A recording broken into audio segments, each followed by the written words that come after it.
Atenção, porque o São Paulo anunciou o Birubiru.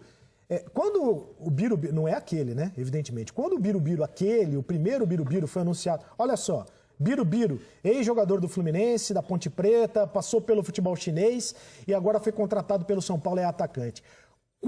Isso já é o Twitter oficial do São Paulo.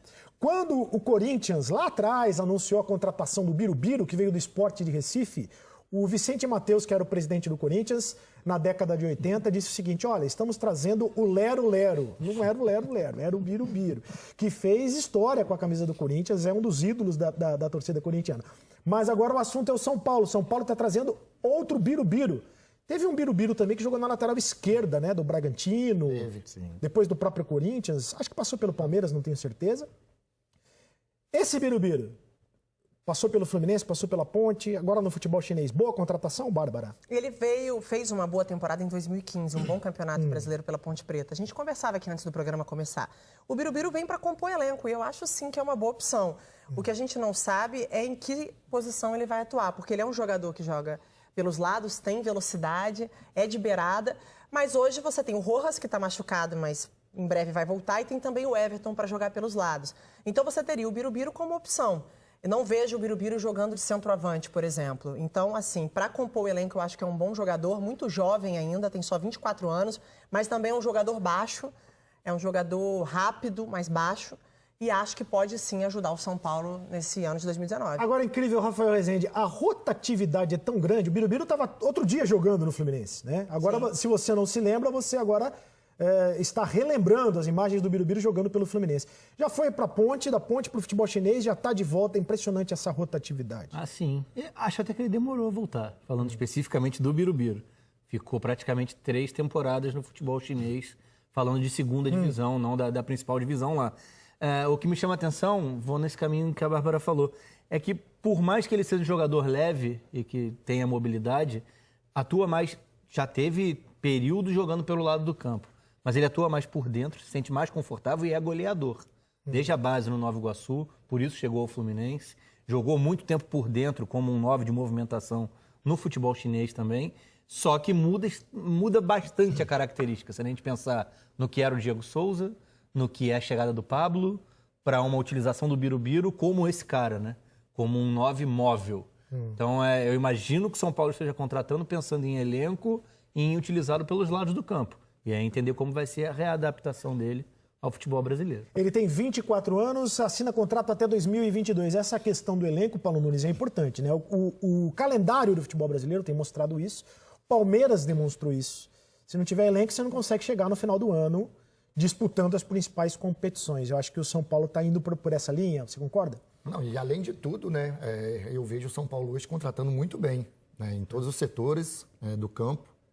Birubiru, concordo plenamente com a Bárbara, ele é um jogador muito veloz, rápido, finaliza bem também, é um jogador que tem qualidade na finalização, então é um jogador assim que vai ser muito útil no decorrer do ano do São Paulo, né? Eu acho que o São Paulo está pensando não só em ser titular, mas principalmente no ano inteiro. Eu acho que o São Paulo contrata muito bem jogadores capacitados, que tem grandes possibilidades aí de dar alguma chance ao São Paulo, né? Eu acho que ele é um jogador que, na maneira que joga, do jeito que o São Paulo joga, concordo plenamente com o Rafa, vai mudar um pouco o São Paulo, até pelo Pablo, né? E essa vinda do Hernandes, que é magnífica para o time em si, mas eu acho que o São Paulo tem várias maneiras de jogar agora para esse ano de 2019. Participe conosco pela hashtag Seleção Sport TV. Pode participar também pela @Carlos Cireto, que eu vou botar você aqui para cornetar os nossos convidados. O São Paulo teria sido o time que mais bem contratou, melhor contratou no mercado até agora?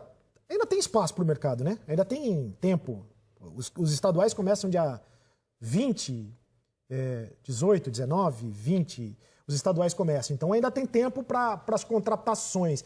Vai vendo o São Paulo no mercado, a gente vai mostrar para você quais foram as contratações do São Paulo até agora.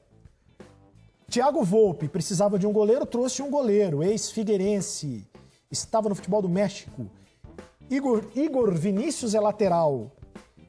Léo Pelé também é lateral, estava no Bahia, né? Jogador que passou pelo Fluminense. Hernanes, essa grande contratação, né?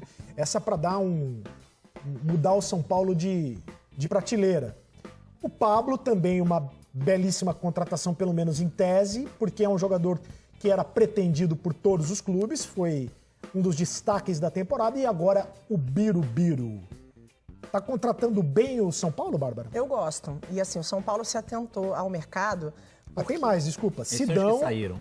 Saídas. Sidão foi embora, Auro, Rodrigo Caio. Rodrigo Caio foi pro Flamengo, Rony, Shailon e João Paulo. Desculpa que eu te interrompi. Nada, que isso. Eu acho que o São Paulo, principalmente em relação ao Pablo, porque é um jogador que a maioria dos clubes no futebol brasileiro gostaria de contar com esse cara, que é um menino rápido, inteligente, que fez um ótimo campeonato brasileiro. Então, ele vem também agora para mostrar o potencial dele numa equipe como o São Paulo, que vai brigar por títulos. E tenho certeza que ele vai ter muitas oportunidades, porque o São Paulo precisa de um jogador com essas características.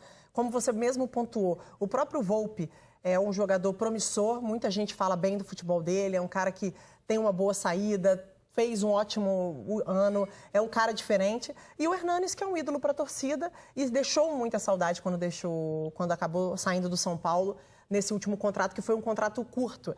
Inclusive, ele foi um dos responsáveis por ajudar o São Paulo a deixar a zona de rebaixamento, uma situação que o São Paulo não estava acostumado a viver nos últimos anos. Então, o que eu vejo no São Paulo, que para mim o São Paulo larga um pouco na frente, assim como o Palmeiras, é estar de olho no mercado, buscar as peças que são importantes dentro desse cenário em que ele precisa. Não é um clube que abriu as portas para um monte de jogador, mas ele foi consciente em suas contratações e largou na frente dos adversários. Eu acho que é um Eu tenho curiosidade nesse sentido, porque eu concordo sobre a necessidade de montar um elenco mais numeroso e com mais opções. Isso foi identificado no São Paulo em 2018. Mas tem algumas particularidades nessas montagens de elenco. E sobrar espaço, ou não ter espaço no time titular para Nenê e Diego Souza, pode ser traumático.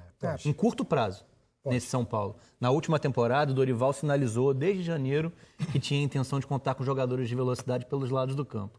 Não recebeu os jogadores, recebeu Diego Souza e Nenê. E caiu em março, abril, né? Com uma campanha ruim dentro do Campeonato Paulista. Então, e depois os jogadores chegaram. O Everton chegou, Sim. O Rojas chegou e o São Paulo cresceu com um elenco mais homogêneo. Poucas opções, mas um time titular com as peças mais bem encaixadas. Eu não vejo esse São Paulo com tanta tranquilidade assim, por mais que tenha se movimentado bem no mercado, para utilizar. Uma coisa é você ter um elenco vasto com jogadores que brigam por um lugar ao sol, que são destaques recentes. Aí, como você citou, o Palmeiras cabe até a comparação. Você tem um Rafael Veiga, você tem um Zé Rafael. É diferente no status de ter o Diego Souza, de ter o Nenê esperando a oportunidade. E acho que Hernanes, Nenê, Diego Souza e Pablo brigam por 2 vagas. O Rafael levantou uma bola interessante que eu vou jogar para o Paulo Nunes aqui. Que foi jogador de futebol e um medalhão. Paulo, você foi um medalhão, né? Foi um craque, foi um medalhão. Ele faz biquinho quando vai para o banco de reservas. O Nenê fez biquinho esse ano. Mas os jogadores do Palmeiras não fizeram tanto biquinho porque o técnico era o Felipão. Talvez porque o técnico era o Felipão. Ou é o Luiz Felipe Scolari. Como é que o técnico faz para administrar os egos do elenco? Você disse tudo. Isso vem do treinador. Se o treinador não tiver essa capacidade, né, de cuidar do elenco fora do campo, principalmente no vestiário, se ele não tiver essa postura, se não tiver essa força, perde. Aí o jogador cresce, né, e o jogador contamina, se quiser, contamina outros jogadores. E isso atrapalha bastante o trabalho no dia a dia. Agora, a questão do Nenê e principalmente do Diego Souza já vem do treinador passado.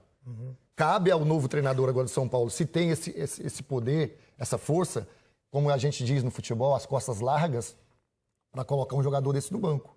E aí tem que bancar. E aí quem banca é quem é? O treinador, a direção. Se a direção não está com o treinador, perde o grupo, perde o elenco.